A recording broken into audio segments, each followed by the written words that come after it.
Hello there, and welcome to Casual Fridays, the podcast where themes are discussed through personal anecdotes and storytelling.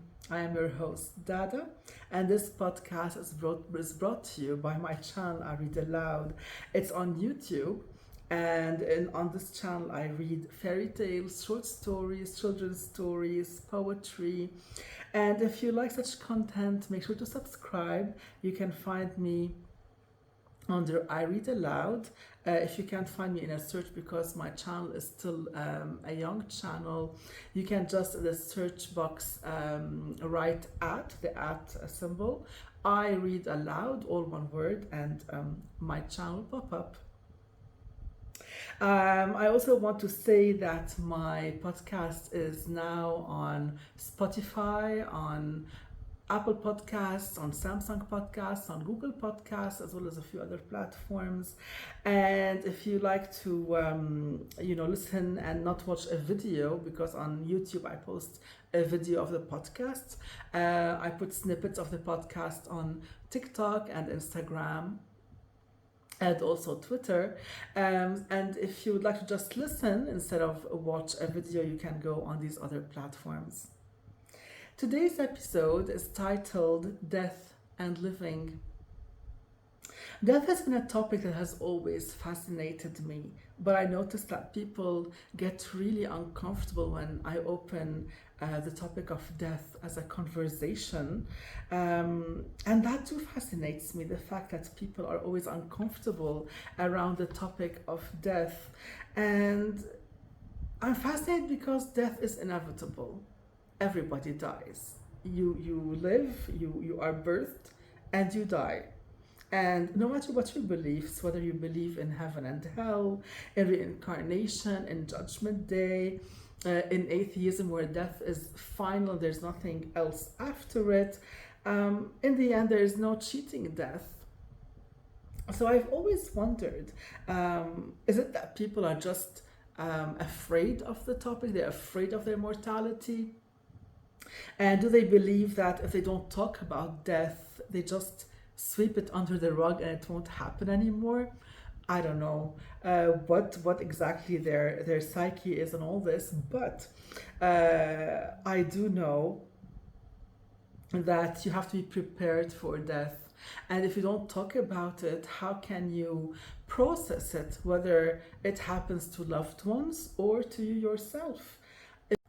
When death happens to you, well, it's going to happen to you. When it comes to your doorstep, sometimes you are forewarned about your death through a disease. It doesn't happen suddenly. How are you prepared for it? Are you prepared for it legally? Are you prepared for it emotionally? Are you prepared for it, with your family? And when death happens to loved ones, how do you react to it? Are you prepared for death that happens to others, and are you prepared to grieve? Do you know how to grieve? And this is something that I know about firsthand, because I definitely did not know how to grieve when I first encountered death.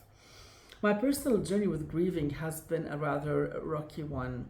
The first death I experienced was that of my grandfather 30 years ago. I was in my early teens, and at the time I was in total denial. And I remember being so harsh with my mom. I saw her crying, and I just stood there, and sometimes with the harshness of children, I just told her, at least he's not suffering anymore.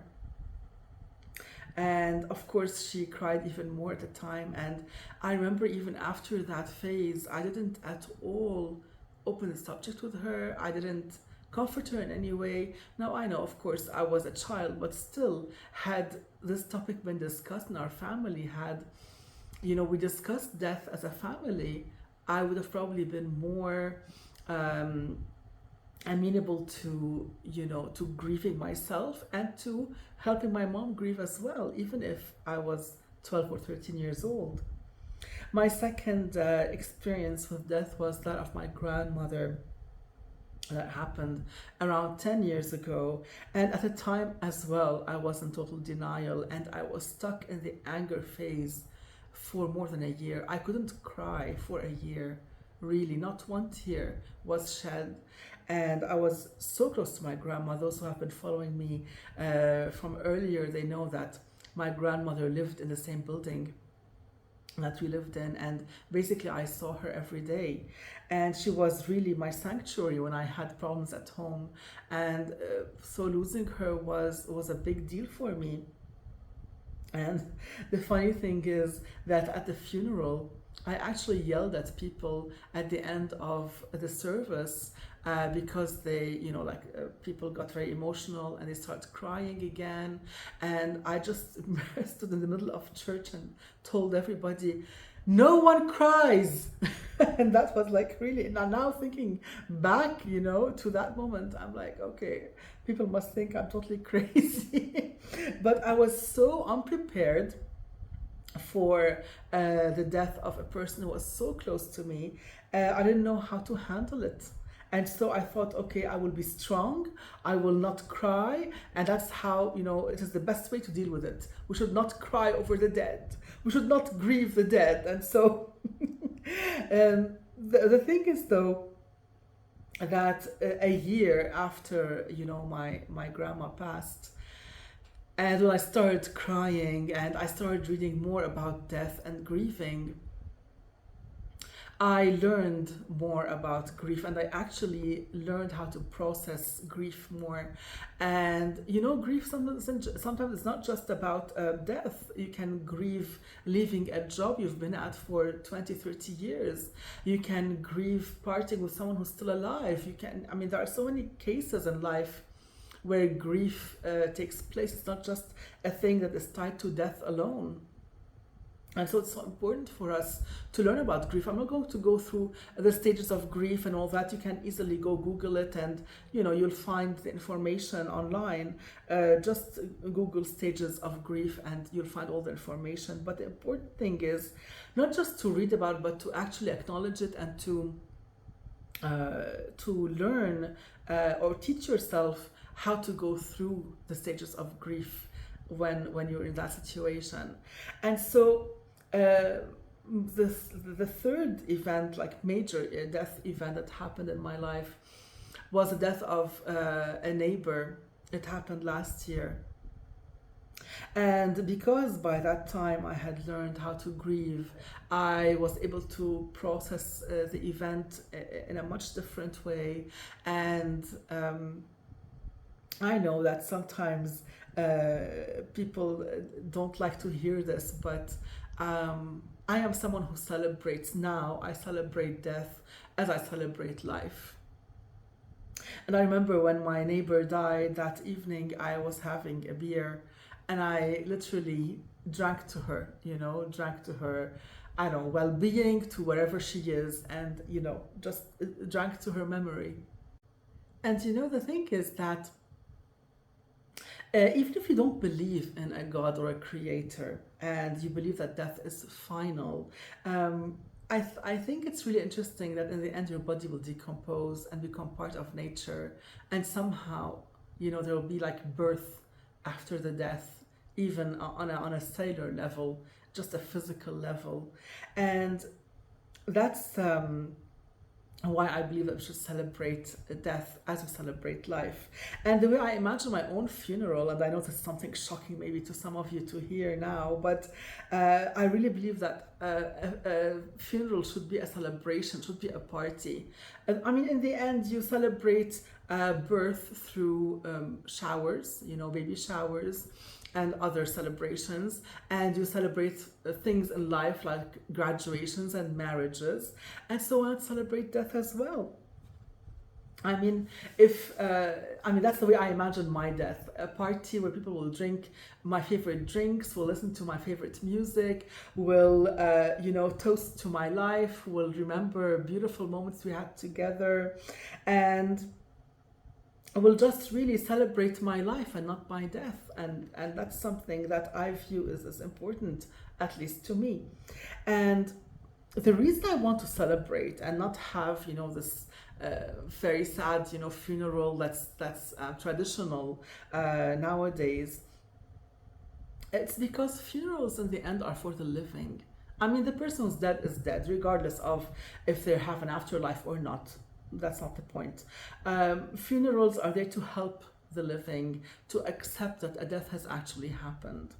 And funerals are there to comfort the living.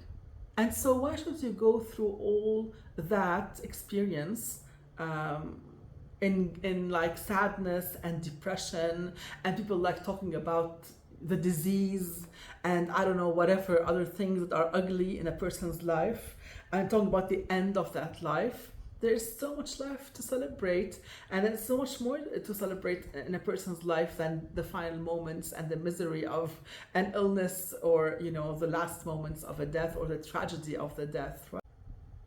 In some cultures, there are death doulas who prepare people who are dying for death.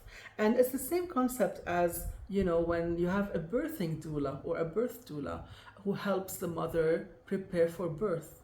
And the same way that the mother has to be prepared emotionally for the birth, the person who is facing death has to prepare emotionally for the death that's oncoming, and to find peace in it. And also, I'm sure death doulas also work with families for them to accept the death that's oncoming. And of course, we're talking here more about a death that is anticipated and not a sudden death. But still, I believe that when you accept the presence of death as part of life, you appreciate life more, you enjoy your time more, and you make sure you make the most of your life, and you kind of work on yourself and to try to have the least amount of regrets when you are about to part this world. Because sometimes when you take the time to reflect on, your life, you will notice maybe that you've been working too much, missing out on family life. Maybe you're not speaking out and expressing yourself properly, and so you've been silent for a lot of your life, and you want to change that. You don't want to live with your head down. By accepting the certainty and reality of death, you could enhance your living situation, your life. Not necessarily, I'm not talking about like money, about the quality of life. That's very important, the quality of life. When you're conscious of the fragility of life, you may also change your priorities. Of course, you're not going to go around all day long thinking about death. That is not possible, and that is not conducive to good mental health either. But it is important to check in with yourself every once in a while, to evaluate or reevaluate your life, and to reevaluate the way you are living, and assess, most importantly, assess your quality of life. What are your priorities? What are the most important things to you? What are things you need to achieve, or you would like to achieve, to feel that you've lived a full life?